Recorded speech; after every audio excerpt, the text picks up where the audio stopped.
محدثین کہتے ہیں کہ صحابہ ساری رات سوچتے رہے، لوگ سوئے ہی نہیں ہیں کہ اتنا بڑا عظیم شخص جس کے ہاتھ میں صبح مصطفیٰ کریم جھنڈا دیں گے، اس کے ہاتھ سے خیبر فتح ہوگا، اور اس کے بارے میں جو اگلی خوشخبری ہے کہ وہ اللہ اور اس کے رسول سے محبت کرتا ہوگا، یعنی اللہ اور اس کے رسول سے اس کی محبت پہ مہر تصدیق ثبت ہو جائے گی کہ یہ اللہ اور اس کے رسول سے محبت کرنے والا ہے۔ اور اس سے بڑھ کے کمال یہ ہے کہ اللہ اور اس کا رسول اس سے محبت کرتا ہوگا، یہ بھی ثابت ہو جائے گا۔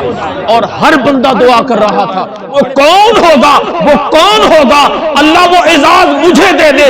دوسرا کہتا ہے اللہ یہ اعزاز مجھے دے دے، تیسرا کہتا ہے اللہ یہ اعزاز مجھے دے دے۔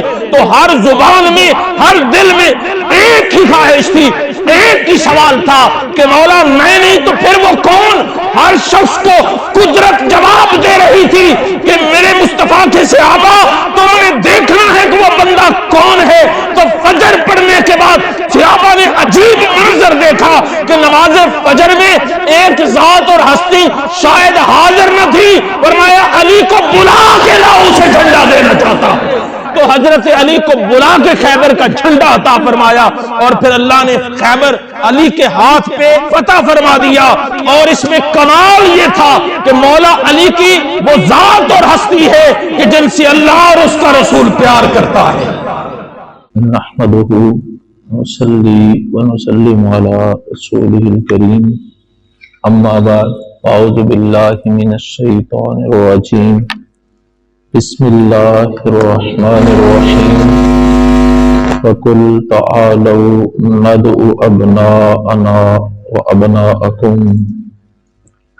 وَنِسَاءَنَا وَنِسَاءَكُمْ وَأَنفُسَنَا وَأَنفُسَكُمْ، أَمَّا بَعْدُ، إِنَّ اللَّهَ وَمَلَائِكَتَهُ يُصَلُّونَ عَلَى النَّبِيِّ يَا أَيُّهَا الَّذِينَ آمَنُوا صلوا علیہ وسلم تسلیما۔ الصلاۃ والسلام علیک یا رسول اللہ وعلی آلک واصحابک یا حبیب اللہ۔ الصلاۃ والسلام علیک یا نبی اللہ وعلی آلک واصحابک یا محبوب اللہ۔ الصلاۃ والسلام علیک یا رحمۃ للعالمین وعلی آلک واصحابک یا شفیع المذنبین۔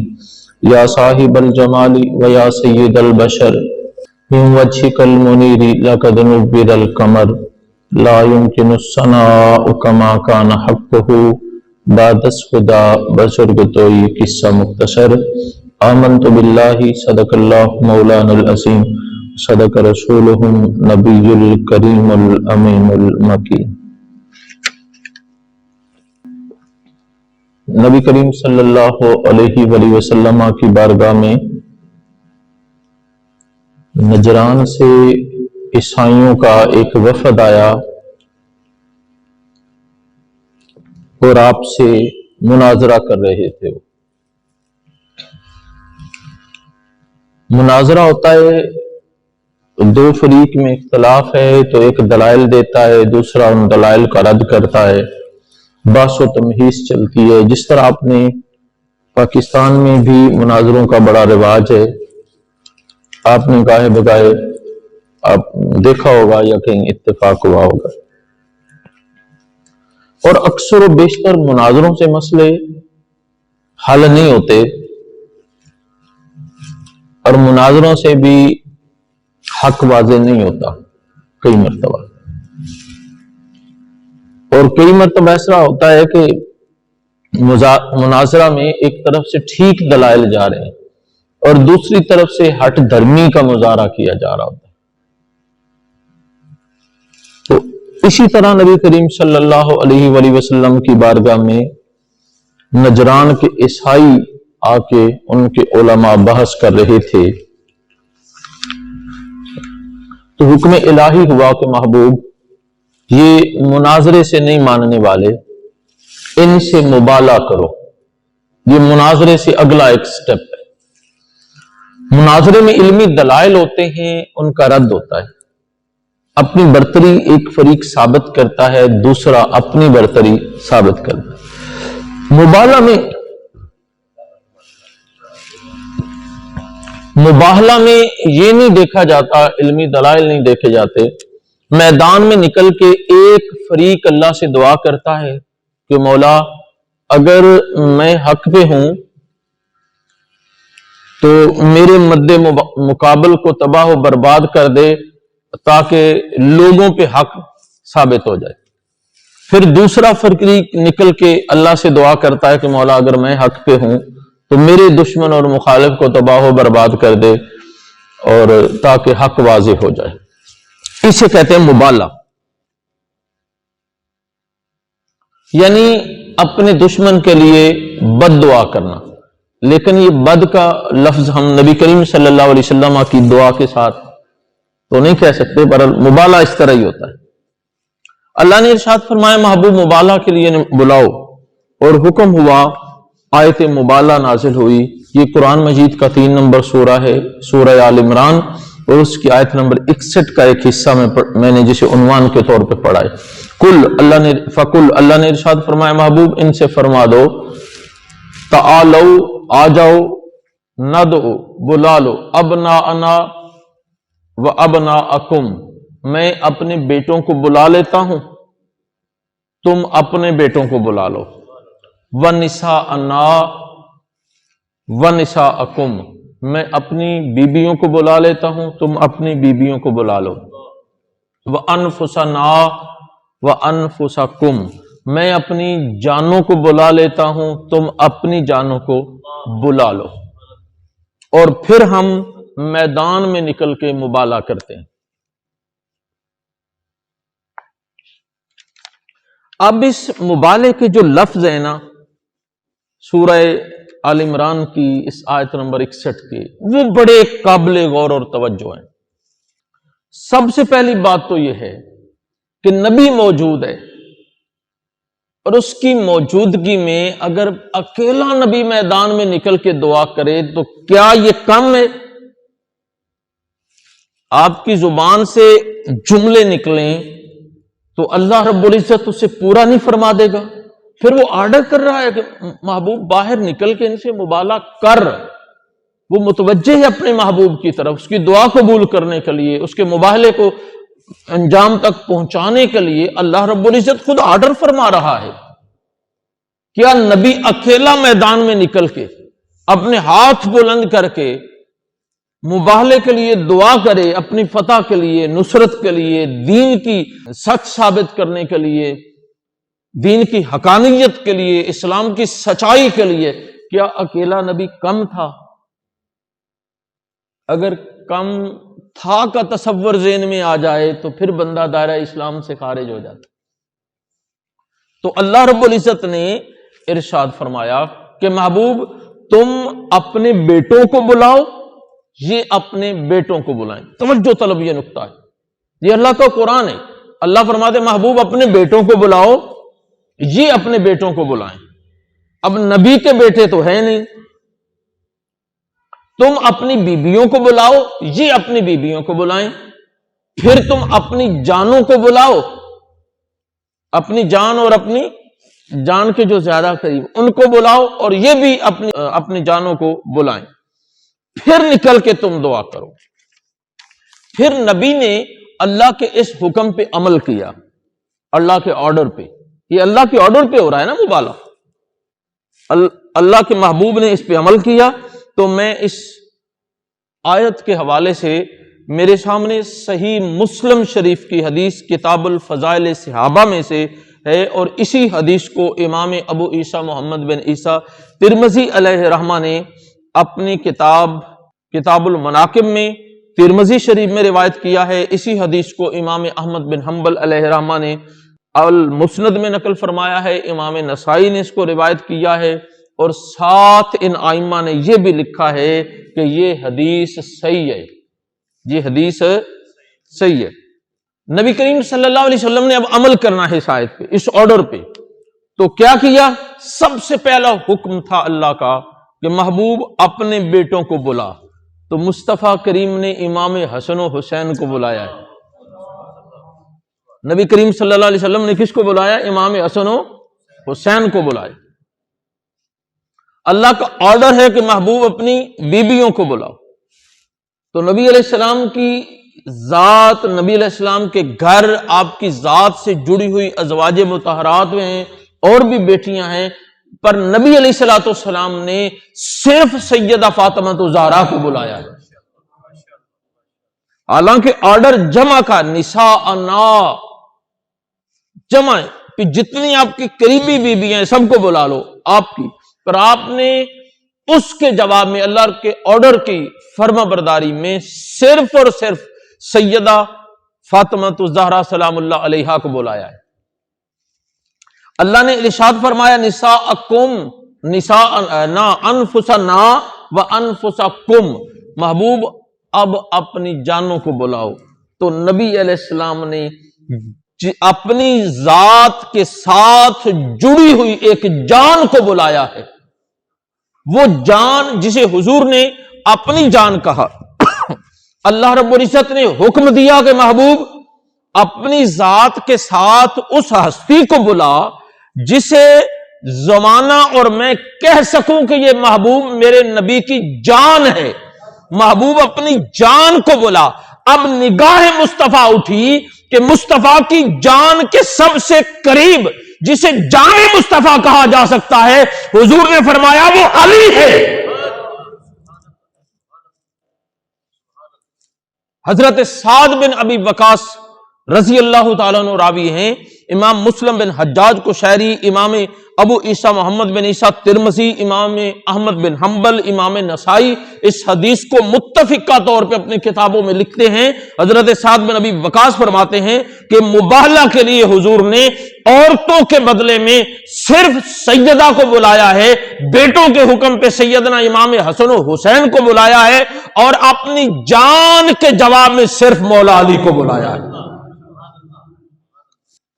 یہاں پہ پتہ چلتا ہے کہ حضور مولا علی کو اپنی جان سمجھتے ہیں۔ نبی کریم صلی اللہ علیہ وسلم مولا علی کو اپنی جان سمجھتے ہیں۔ میں پھر دہرانا چاہتا ہوں تاکہ ہمیں اس قرآن کے اس فیصلے پہ اور نبی علیہ الصلوۃ والسلام کے اس فیصلے پہ ذرا اور تسلی ہو جائے۔ اللہ نے فرمایا محبوب اپنی جان کو بلا، تو مصطفیٰ نے علی کو بلا لیا۔ اللہ نے فرمایا محبوب اس ذات اور ہستی کو بلا جسے تیری جان کہا جا سکے، تیری جان کہا جا سکے، تو نگاہ مصطفیٰ مولا علی پہ جا کے ٹھہری ہے اور علی کو بلا لیا۔ اور سیدہ فاطمہ الزہرا سلام اللہ علیہا کا انتخاب عورتوں میں سے کر لیا، اور بیٹوں کا انتخاب امام حسن و حسین پہ۔ اس پہ انشاءاللہ پھر کبھی بات کریں گے۔ آج کی گفتگو ہم صرف مولا علی کے بارے میں کر رہے ہیں۔ اچھا، یہ جو مبالغہ ہے، عیسائی جو بحث کر رہے ہیں، یہ کس لیے کر رہے ہیں؟ اسلام کی حقانیت کو رد کرنے کے لیے۔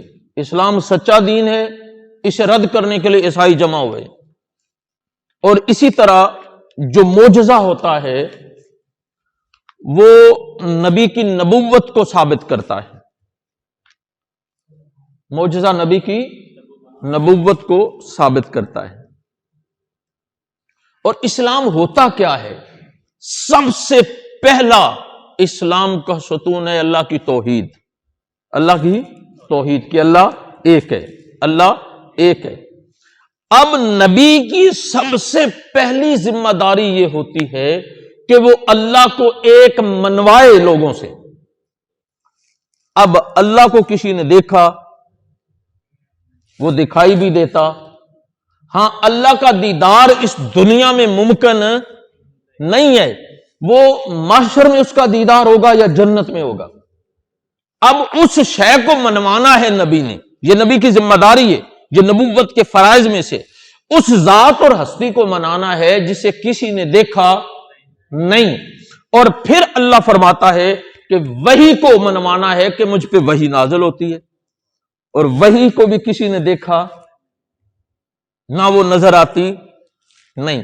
اللہ فرماتا ہے کہ قیامت کو منوانا ہے کہ قیامت آئے گی، اب قیامت کو بھی کسی نے دیکھا۔ اللہ فرماتا ہے فرشتوں کو منوانا ہے کہ اللہ کے فرشتے ہیں، فرشتوں کو بھی کسی نے دیکھا۔ اللہ فرماتا ہے کہ اچھی اور بری تقدیر، خیر و شر کو منوانا ہے لوگوں سے، وہ بھی کسی نے دیکھی؟ تقدیر کسی نے دیکھی؟ نہیں۔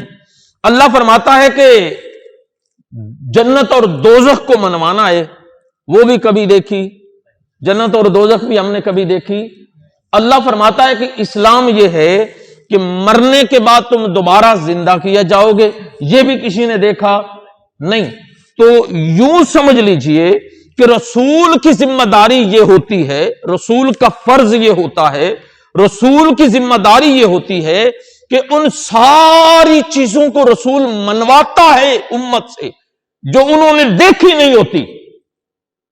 ابو بکر صدیق جیسی عظیم ہستی ہو، پھر بھی اس نے اللہ کو دیکھا، قیامت کو بھی دیکھا، جنت و دوزخ کو بھی دیکھا، فرشتوں کو بھی، جبریل کو بھی دیکھا نہیں ہے۔ پھر ان لوگوں سے جنہیں نظر نہیں آتا، ان سے یہ منوانا کہ وہ ہے، اللہ ہے، جنت و دوزخ ہے، خیر و شر کی تقدیر ہے، اللہ کی وحی اور فرشتے ہیں، ہر اس چیز کو منوانا ہے جو آنکھوں سے دکھائی دیتی نہیں۔ آئیے سورہ بقرہ پڑھیے، اللہ رب العزت ارشاد فرماتے ہیں الذین یؤمنون بالغیب، فرمایا بن دیکھے اس غیب کو مان لینے کا نام ایمان ہے۔ بن دیکھے مان لینے کا نام ایمان ہے۔ ان چیزوں کو منوانے کے لیے اللہ اپنے نبی کو ایک پاور دیتا ہے، اس پاور کا نام ہے معجزہ، جس کی بنیاد پہ لوگوں سے منواتا ہے نبی۔ معجزے کا مقصد نبی کی نبوت کو مان کے اللہ کی توحید کو ماننا ہے۔ اور اگر توجہ ہے تو میں ایک بڑا لطیف جملہ کہنا چاہتا ہوں کہ اللہ کی توحید کی دلیل نبی کی ذات ہوتی ہے۔ اللہ کی توحید کی دلیل، اللہ کے ہونے کی دلیل نبی کی ذات ہوتی ہے۔ تو یوں سمجھ لیجئے کہ اسلام کا ساری بلڈنگ اسلام کا سارا نظام نبی کے وجود کے اوپر کھڑا ہوتا ہے۔ اگر نبی کا وجود، نبی کی نبوت ثابت نہ ہو سکے تو اسلام ثابت ہی نہیں ہوتا۔ نبی کی نبوت ثابت نہ ہو، نبی کی سچائی ثابت نہ ہو تو اسلام بھی ثابت نہیں ہوتا۔ اب ہم واپس پلٹ کے اس مبالغے کے منظر کو پھر دیکھتے ہیں۔ ثابت یہ کرنا ہے کہ اللہ کی توحید، اللہ ہے، اللہ کو ثابت کرنا ہے، اور ثابت کرنے والوں کو کوئی ایک بھی شے نظر نہیں آتی جن کو وہ منوانا چاہتا ہے۔ تو اگر دیکھنے والوں کو کوئی نظر آتا ہے تو اسے زمانہ مصطفیٰ کہتا ہے، اور مصطفیٰ سے اللہ فرماتے ہیں محبوب ان عیسائیوں سے، ان دین سے بے بہرا لوگوں کو اللہ کی توحید منوانی ہے، وحی منوانی ہے، فرشتوں کو منوانا ہے، خیر و شر کی تقدیر کو منوانا ہے، قیامت کو منوانا ہے، دوبارہ اٹھنے کو منوانا ہے، جنت و دوزخ کو منوانا ہے۔ تو مولا کیا کروں؟ فرمایا علی کو میدان میں لے آؤ، علی کو لا کے دکھاؤ، حسن و حسین کو میدان میں لے آؤ، سیدہ فاطمہ الزہرا کو میدان میں لے آؤ۔ اور یہ واحد قرآن کی اس آیت کی تفسیر ہے کہ جس میں اسلام کی 1400 سالہ تاریخ میں آج تک کسی امام حدیث نے اس پہ اعتراض نہیں کیا کہ جب نبی علیہ السلام اپنی نبوت کی سچائی اور اللہ کی توحید کی سچائی کو ثابت کرنے کے لیے عیسائیوں سے مناظرہ کر رہے تھے، پھر مباہلہ کرنے کی باری آئی تو مصطفیٰ نے جن کو بلایا وہ 4 ذات اور ہستیاں تھی۔ ایک امام حسن و حسین تھے، سیدہ فاطمہ الزہرا تھی، اور چوتھے مولا علی تھے۔ سیدہ کو اپنی عورتوں اور بیویوں کے عنوان اور ٹائٹل کے تحت منگوایا ہے، اور حسن و حسین کو جو ٹائٹل ملا وہ نبی کے بیٹے ہونے کا ٹائٹل ملا ہے، پر علی کو جو ٹائٹل ملا وہ اتنا کمال کا ہے کہ مولا علی کو مصطفیٰ نے اپنی جان کہا ہے۔ انفسنا وانفسکم، محبوب تم اپنی جانوں کو بلا لو، تم اپنی جانوں کو بلا لو، اور ان سے کہو کہ یہ بھی اپنی جانوں کو بلا لیں۔ اور حضور کی جان مولا، میرے سامنے امام مسلم بن حجاج قشیری کی مسلم شریف ہے، مسلم شریف میں کتاب الفضائل الصحابہ کی حدیث نمبر 2408 پڑھ رہا ہوں۔ حضرت زید بن ارقم رضی اللہ تعالی عنہ راوی ہیں کہ نبی کریم صلی اللہ علیہ وسلم مکہ مکرمہ سے مدینہ منورہ تشریف لا رہے، آخری حج فرمانے کے بعد، حجۃ الوداع کے بعد مکہ سے مدینہ آ رہے ہیں۔ مدینہ شریف کے قریب ایک مقام ہے جسے غدیر خم کہتے ہیں، ایک بستی کہہ لیں، ایک علاقہ کہہ لیں۔ اس علاقے میں نبی علیہ الصلوۃ والسلام تشریف فرما ہوئے۔ صحابہ سے فرمایا میرے صحابہ جمع ہو جاؤ ایک جگہ۔ صحابہ نے ممبر اٹھا کے رکھ دیا، اللہ کے رسول ممبر پہ تشریف فرما ہوئے، اور آپ نے صحابہ سے ایک تقریر فرمائی، ایک خطبہ ارشاد فرمایا۔ اس کے چند جملے میں آپ کی سماعتوں کی نظر کرنا چاہتا ہوں۔ نبی کریم صلی اللہ علیہ وسلم نے ارشاد فرمایا، میرے صحابہ میں بھی انسان ہوں، ہو سکتا ہے میرے پاس بھی عنقریب اللہ کا فرشتہ آئے اور میں اس کی بارگاہ میں لوٹ جاؤں۔ یہ نبی علیہ الصلوۃ والسلام نے اپنے وصال کی خبر دی تھی صحابہ کو اشارت۔ ممکن ہے میں تمہیں چھوڑ کے اللہ کی بارگاہ میں واپس چلا جاؤں۔ فرمایا میں تم میں دو بڑی عظیم چیزیں چھوڑ کے جا رہا ہوں، اگر تم ان دو چیزوں سے جڑے رہو گے تو کبھی گمراہ نہیں ہوگے۔ مصطفیٰ کریم صلی اللہ علیہ وسلم نے اپنے بعد دو چیزیں فرمایا، دو چیزیں تم میں چھوڑے جا رہا ہوں۔ اور یہ حدیث اہل سنت کی معتبر ترین کتابوں میں بخاری اور مسلم میں موجود ہے۔ اور یہ جب بخاری اور مسلم میں موجود ہے تو پھر ایک اور بات کہنے لگا ہوں، اسلام کی 1400 سالہ تاریخ میں کسی ایک محدث نے بھی اس حدیث پہ اعتراض نہیں کیا، نہ اس حدیث کے کسی راوی پہ اعتراض کیا، نہ اس حدیث متن حدیث پہ کسی لفظ پہ جرح کی ہے، بلکہ سب کا اتفاق ہے کہ نبی کریم صلی اللہ علیہ وآلہ وسلم نے ارشاد فرمایا میں تم میں دو چیزیں چھوڑے جا رہا ہوں۔ تو پتہ چلا کہ یہ اہل سنت کا یہ عقیدہ آج سے نہیں ہے، 1400 سال پرانا ہے، اور یہ اہل سنت کی بڑی کتابیں ہیں دونوں، جس پہ اہل سنت کا مدار ہے، بخاری اور مسلم، اور دونوں میں یہ حدیث موجود ہے۔ ارشاد فرمایا دو چیزیں چھوڑے جا رہا ہوں تم میں، بڑی دو چیزیں۔ فرمایا اولہما کتاب اللہ، ان دونوں میں سب سے پہلے اللہ کا قرآن ہے، سب سے پہلے اللہ کا قرآن۔ فرمایا فیہ الہدی والنور، اس قرآن میں ہدایت بھی ہے اور نور بھی ہے، اس قرآن میں ہدایت بھی ہے اور نور بھی ہے۔ فخذوا بکتاب اللہ، فرمایا اللہ کی کتاب کو پکڑے رکھنا، واستمسکوا بہ، اسے مضبوطی سے تھام لینا، اس سے دور نہ ہونا۔ تاکید فرما دی کہ قرآن سے دور نہ ہونا، قرآن کو مضبوطی سے تھامے رکھنا۔ اور دوسری چیز ثم قال، فرمایا دوسری چیز کیا ہے تم میں جو چھوڑے جا رہا ہوں؟ فرمایا ثم قال اہل بیتی، دوسری چیز میں اپنی اہل بیت تمہیں چھوڑے جا رہا ہوں۔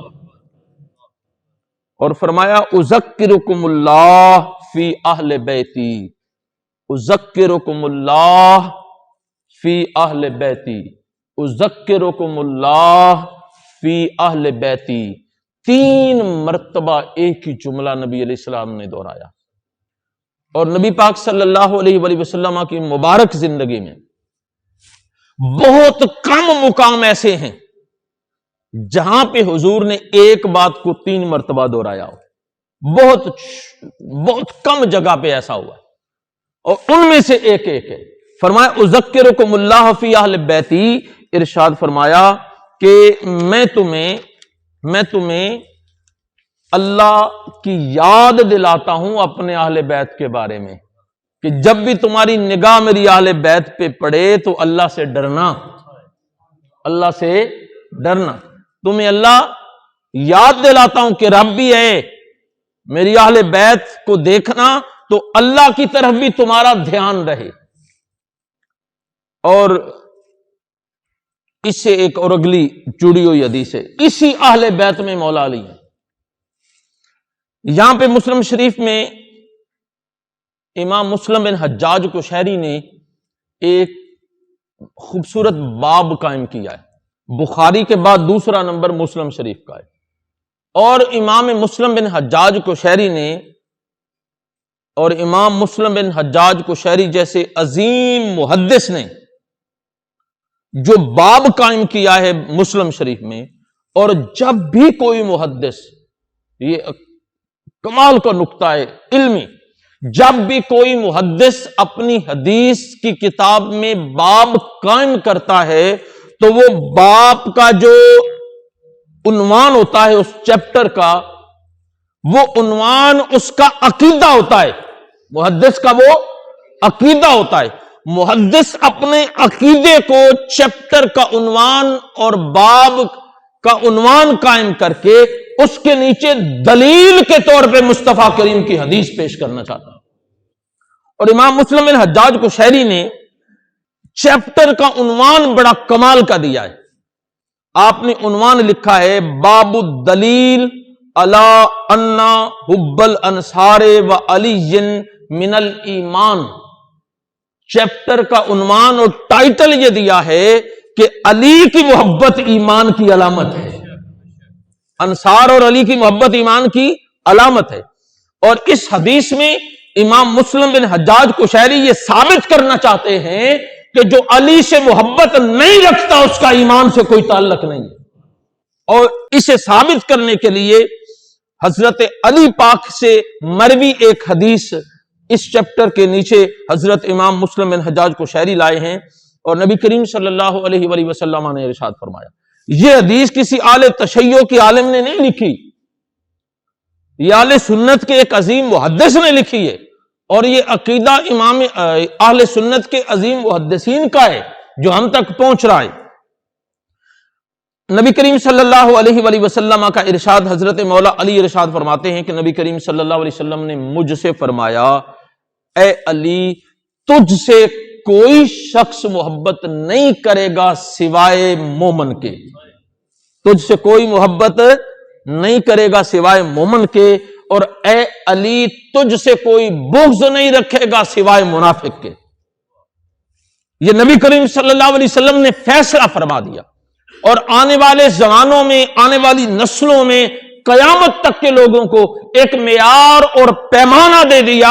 وہ پیمانہ محمد عربی صلی اللہ علیہ وسلم نے دیا، وہ پیمانہ اہل سنت کے عظیم محدث امام مسلم بن حجاج قشیری نے دیا، وہ پیمانہ صحابہ کرام نے دیا، اور نبی کریم صلی اللہ علیہ وسلم کا وہ پیمانہ ہے۔ فرمایا، لوگوں، اگر تم اپنے ایمان کو پرکھنا چاہتے ہو کہ یہ ایمان ہے بھی کہ نہیں ہے، اگر اپنے پہلو میں دھڑکتے ہوئے دل میں ایمان کی رمق کو جانچنا چاہتے ہو، اگر اپنے ایمان کو اس پیمانے سے ناپنا چاہتے ہو، اگر اپنے ایمان کو کسوٹی پہ رکھ کے کھڑا اور کھوٹا ہونے کا تجزیہ کرنا چاہتے ہو، تو آؤ، اگر دل میں علی کی محبت ہے تم صاحب ایمان ہو، علی سے بغض ہے تو تم سب کچھ ہو سکتے ہو، مومن نہیں ہو سکتے۔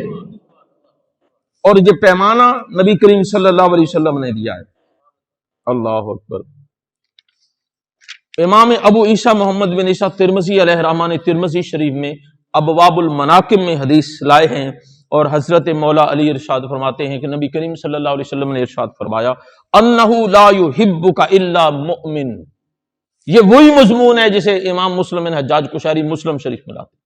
اب اسی مضمون کو امام ترمذی اپنی ترمذی شریف میں لاتے ہیں، انہ لا یحبک الا مؤمن ولا یبغضک الا منافق۔ فرمایا، علی، تجھ سے منافق کے سوا کوئی بغض نہیں رکھے گا اور مومن کے بغیر کوئی محبت نہیں کرے گا۔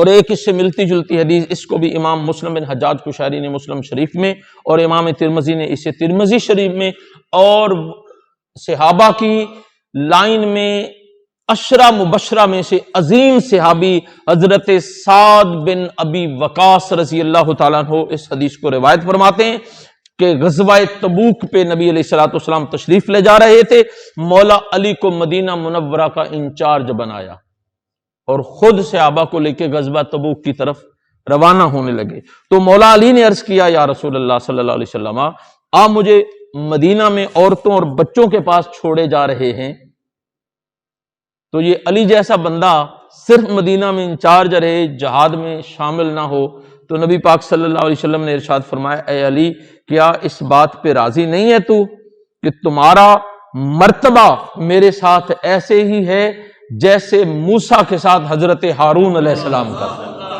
فرق اتنا ہے کہ حضرت ہارون نبی تھے اور میرے بعد نبوت ختم ہو گئی ہے۔ غزوہ خیبر کے بارے میں امام مسلم بن حجاج قشیری نے اس حدیث کو مسلم شریف میں اور امام ترمذی نے ابواب المناقب میں ترمذی شریف میں روایت کیا ہے کہ نبی کریم صلی اللہ علیہ وسلم نے ارشاد فرمایا، صبح جھنڈا اسلام کا جھنڈا اس بندے کے ہاتھ میں دوں گا جس کے ہاتھ سے خیبر فتح ہو جائے گا۔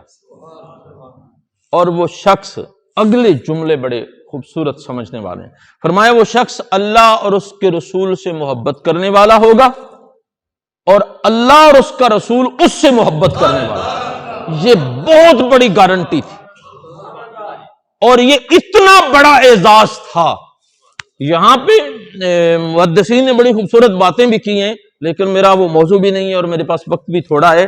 محدثین کہتے ہیں کہ صحابہ ساری رات سوچتے رہے، لوگ سوئے ہی نہیں ہیں کہ اتنا بڑا عظیم شخص جس کے ہاتھ میں صبح مصطفیٰ کریم جھنڈا دیں گے، اس کے ہاتھ سے خیبر فتح ہوگا، اور اس کے بارے میں جو اگلی خوشخبری ہے کہ وہ اللہ اور اس کے رسول سے محبت کرتا ہوگا، یعنی اللہ اور اس کے رسول سے اس کی محبت پہ مہر تصدیق ثبت ہو جائے گی کہ یہ اللہ اور اس کے رسول سے محبت کرنے والا ہے۔ اور اس سے بڑھ کے کمال یہ ہے کہ اللہ اور اس کا رسول اس سے محبت کرتا ہوگا، یہ بھی ثابت ہو جائے گا۔ اور ہر بندہ دعا کر رہا تھا، بڑے بڑے جرنیل صحابہ دعا مانگ رہے تھے کہ مولا کون ہوگا وہ اتنا عظیم شخص جس سے تو اور تیرا رسول بھی محبت کرتے ہیں اور وہ اللہ اور اس کے رسول پہ بھی محبت کرتا ہے، وہ کون ہوگا، وہ کون ہوگا؟ اللہ وہ اعزاز مجھے دے دے۔ دوسرا کہتا ہے اللہ یہ اعزاز مجھے دے دے، تیسرا کہتا ہے اللہ یہ اعزاز مجھے دے دے۔ تو ہر زبان میں، ہر دل میں ایک ہی خواہش تھی، ایک ہی سوال تھا کہ مولا میں نہیں تو پھر وہ کون؟ ہر شخص کو قدرت جواب دے رہی تھی کہ میرے مصطفیٰ کے صحابہ تم نے دیکھنا ہے کہ وہ بندہ کون ہے۔ تو فجر پڑھنے کے بعد صحابہ نے عجیب منظر دیکھا کہ نماز فجر میں ایک ذات اور ہستی شاید حاضر نہ تھی، فرمایا علی کو بلا کے لاؤ، اسے جھنڈا دینا چاہتا ہوں۔ مولا علی کی آنکھیں دکھتی تھی، شاید آپ نماز پڑھ کے جلدی واپس تشریف لے گئے، شاید پتا ہوگا کہ اس اعزاز سے بہرہ یاب ہونے والے ہیں۔ بالکل اسی طرح کہ مصطفیٰ کریم صلی اللہ علیہ وسلم ساری رات جاگ کے عبادت میں مصروف رہتے ہیں، پر جب معراج کی رات آتی ہے تو محبوب سو جاتے ہیں، جبریل جگا کے لے کے جاتے ہیں۔ آج مولا علی کو بلایا جا رہا ہے، ہر صحابی اس انتظار میں تھا کہ یہ اعزاز کسے ملتا ہے، تو حضرت علی کو بلا کے خیبر کا جھنڈا عطا فرمایا اور پھر اللہ نے خیبر علی کے ہاتھ پہ فتح فرما دیا۔ اور اس میں کمال یہ تھا کہ مولا علی کی وہ ذات اور ہستی ہے کہ جن سے اللہ اور اس کا رسول پیار کرتا ہے۔ اور ایک خوبصورت حدیث جسے امام ترمذی علیہ رحمہ نے ترمذی شریف میں، امام حاکم نے المستدرک میں اور ابو نعیم نے روایت کیا ہے، اور یہ بڑی مشہور حدیث ہے۔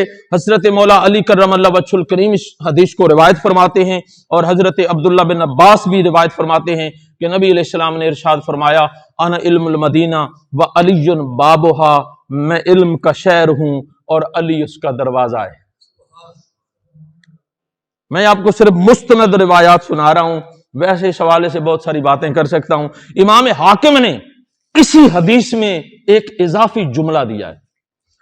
وہ جابر بن عبداللہ کی روایت لاتے ہیں کہ نبی کریم صلی اللہ علیہ وآلہ وسلم نے ارشاد فرمایا جسے علم کے شہر میں آنا ہو وہ کسی اور رستے سے نہ آئے، وہ دروازے سے آئے اور دروازہ میرا علی ہے. مطلب یہ تھا کہ لوگوں اگر علم نبوت، اگر علم معرفت میں اس شہر میں قدم رکھنا چاہتے ہو، علم لدنی علم معرفت میں داخل ہونا چاہتے ہو، یہاں سے فیضان و خیرات لینے چاہتے ہو، تو تمہیں علی کے دروازہ پہ آنا ہوگا.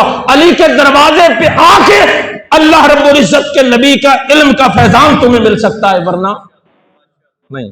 اور اسی حدیث کو امام طبرانی نے المعجم الکبیر میں لکھا ہے، امام ابن جریر طبری رحمت اللہ علیہ نے اسے التہذیب میں لکھا ہے، اور امام ابو الحسن العربی نے اسے اپنی کتاب امالی میں لکھا ہے، اور امام سیوطی علیہ رحمہ نے بھی اسے روایت فرمایا ہے. نبی علیہ الصلوۃ والسلام نے ارشاد فرمایا انا مدینۃ العلم وانت بابھا یا علی، اے علی میں علم کا شہر ہوں اور تو اس شہر علم کا دروازہ ہے. اور پھر فرمایا وَكَذَبَ مَنْ سَامَ أَنَّهُ يَدْخُلُ مِنْ بَابِهَا، فرمایا جس شخص نے یہ گمان کیا کہ میں علی کے بغیر اس شہر میں داخل ہو سکتا ہوں، ارشاد فرمایا محمد کہتا ہے وہ جھوٹا ہے بندہ صلی اللہ علیہ وسلم، وہ جھوٹا ہے جو علی کے بغیر اس شہر میں داخل ہو سکے. اور امام حضرت ابو عمر بن عبد البر نے الاستیاب میں لکھا ہے کہ اللہ رب العزت نے علم مصطفیٰ کے 10 حصے کیے. امام ابو عمر بن عبد البر عظیم محدث ہے، اپنی کتاب الاستیاب میں لکھتے ہیں کہ اللہ رب العزت نے علم مصطفیٰ کے 10 حصے کیے. فرمایا ایک حصہ سب لوگوں میں بانٹ دیا اور 9 حصے مولا علی کو عطا فرما دیے. عبداللہ بن مسعود، آخری بات کر کے میں اپنی گفتگو سمیٹنے لگا ہوں. عبداللہ بن عباس کو، حضرت عبداللہ بن عباس کو مفسر قرآن کہا جاتا ہے، اور صحابہ میں سب سے بڑا مفسر قرآن کون ہے؟ عبداللہ بن عباس. صحابہ میں سب سے بڑا مفسر قرآن کون ہے؟